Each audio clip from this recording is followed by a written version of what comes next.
What's up, everybody? It's your boy Rebel here, and for today's episode we are going to go over the FAL, the semi-automatic rifle in Modern Warfare, so let's get into it. On your feet, soldier! We are leaving! Okay, so the FAL, it is the only semi-automatic in the assault rifle category in this game, and I gotta say, it is a great gun, and it is also a really terrible gun. It really comes down to you who's using it, whether or not it's terrible or great. Now, it is unique in that it is the only semi-auto rifle, but I like to think about it this way. You have the AK, you have the Scar and the Odin, both high damage, lower fire rate, a little bit of jump to them. Then you have the Kilo, the M4, and the M13, which are low recoil, high rate of fire. And then you have the FR556, the FAMAS, and the FAL. And those two weapons are both extremely similar in both that they are high skill weapons to use. Yes, the FR556 is more about your accuracy and not missing any of the 3 rapid shots to drop your enemy, and the FAL comes down to how good of a trigger finger you have. I mean, also that, and you can turn the FAL into a 3-round burst rifle, making it more like the FR556, so there is that as well. So if you have a good trigger finger, this will be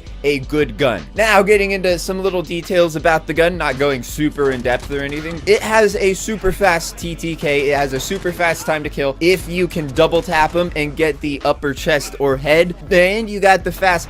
Oh, they're just gonna go down. It's gonna be nothing. And it's pretty fun when that does happen. However, you also have to be a little accurate, which makes it just sometimes a 3-shot kill, which isn't really fast time to kill. It's not bad, but the more you miss, the longer it gets and the worse it gets. Before the update, stopping power used to turn upper chest multiplier into a 1-shot kill, but with the most recent update, they got rid of that ability, making stopping power basically useless on this weapon. However, I think they were trying to make it to where it would do 1-shot headshots with stopping power. So depending on what they end up doing with stopping power, it will either be really useful or useless. Right now it's useless, but after another update it may become super useful, so just keep that in mind. This gun actually has really low recoil. Before there was a big nerf to the recoil, a big buff to the recoil control, if you just kept tapping it, you'd end up into the sky. So they did fix that, and now it really does not have much recoil, and it's pretty easy to stay on target at medium ranges and below. Once you get into like long ranges, it's you notice the recoil just a little bit more. Also, this gun has pretty low ammo, sort of. Being that it is a semi-auto, you're not going to burn through it as fast unless you're just hip firing and missing a bunch of shots. But if you are just hitting your target and firing it when you need to, those 20 rounds will last a decent amount of time, so you won't really need to do much, and the reload isn't too bad. And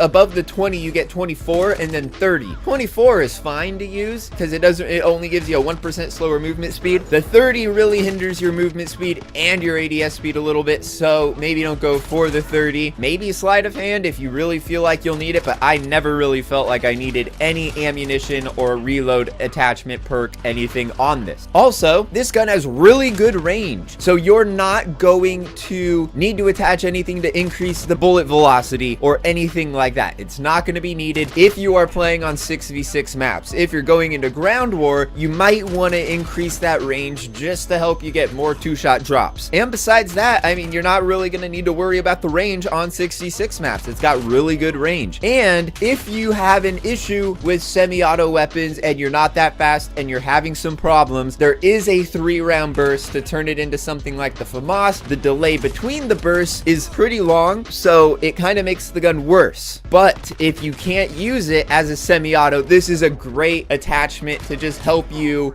get a little more progress with the gun until you can get some better attachments, until you feel more comfortable with semi-auto. God, I was really going into that for a while. So let's take a look at one of my favorite classes for this, and this is going to be the 13-inch OSW Parabarrel, which is going to help with your movement speed, aim down sight speed. It's going to hurt your bullet velocity, but that doesn't really matter, like I said, if you're playing in 6v6, if you're playing in Shoot House, for instance. I went ahead and put the tack laser on for ADS speed at no con. GI mini reflex, because I love that thing, and I feel like the mini reflexes have a slightly faster ADS ADS speed. Maybe when you stack it with other things, it really does help. Not faster, but it has the least decrease to your ADS speed. Whatever. Got the FSS close quarters barrel because this one actually does give you a faster ADS speed than the no stock. The no stock just gives you faster movement speed and a slightly faster ADS speed, but the close quarter stock will just give you an overall faster ADS speed, but no movement increase. And all we really want to do is make this thing a lot faster. And then for the grip, I know it says rubberized grip tape because I wanted a little bit of recoil control on there, just maybe a placebo effect. The recoil is not that bad, so you could go for stippled grip tape, but I went with the rubberized grip on this one, and I was having a decent time. Not too bad. All right, now this class is completely different, but I like to think of it as pretty similar. This one's really going to come in handy for the hip fire challenges. I got the same barrel, the para barrel on there for the faster movement speed and ADS speed. I got the 5 milliwatt laser for the faster sprint to fire speed and hip fire accuracy. Got the no stock for the faster movement speed to stack with the hip fire. Then we got the Merc foregrip for recoil control and hip fire, and the stippled grip tape for ADS speed, sprint to fire speed. And that's just going to deck it out with sprint to fire speed and hip fire accuracy. And that's what you're going to run around with on. You can even run this class on shoot house and still get a decent amount of hip fire kills. You're just going to have to ADS for the longer shots, and this class still has a pretty decent ADS speed to it. If anything, it's been improved, so if you do have to take out the longer distance enemies on shoot house, if you don't get shipment, you're still going to be fine. Now this class is going to be the ground war class or the 10v10 class, because in 6v6, like I said, you're not going to need a damage range increase, but if you are playing on ground war, this is going to be a decent class to use. And it's got the compensator for a little bit of recoil control. I think it might also increase your distance a slight bit. We got the marksman barrel for the recoil control and the bullet velocity, which gives us range. Then we got the variable zoom scope because I was doing a challenge for it, but any sniper scope, any long distance scope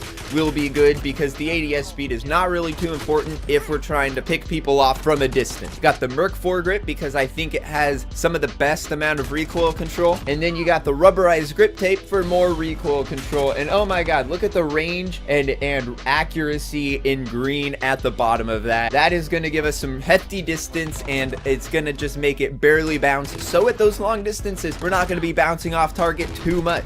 And then if you do want to run a burst class, I recommend running it with the ADS one just as a better overall class. And with that, you're just going to swap the tack laser. Is that the ADS one? The tack laser for the perk burst. Here I actually do have stippled grip tape on there because the tack laser was helping with ADS speed, and I still wanted to keep that fast ADS speed. So the stippled grip tape with the burst, and with that, if you were having any issues before, running with the burst class will help you if you are having an issue. Get gold with this weapon. But let's face it, this is going to be the last rifle anybody is using unless you're a mad lad. So this is going to be what you're going to need to unlock platinum with all of the rifles. And besides that, the only challenges you may have some issues with, the crouch do tend to take me a while. That was the last one I needed for this one. Hip fire, if you run that hip fire class, it's really going to make that challenge, that grind, a little bit easier. Long shots and mounted, pretty easy, especially if you're playing ground war. Run the deployable cover and mount on that and get mounted long shots. That's what I did when there wasn't shoot house available. And besides that, nothing else on there is actually very difficult to do. It's just getting a feel of the gun,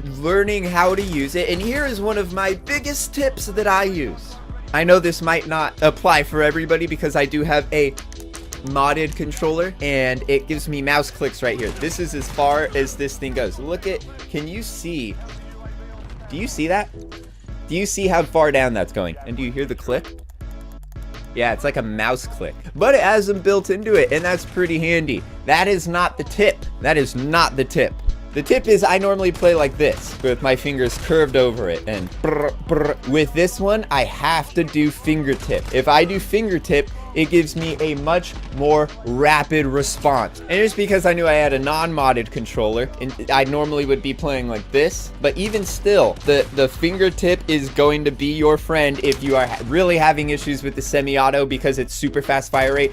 That will help a little, maybe. Might have to get used to it, not entirely sure.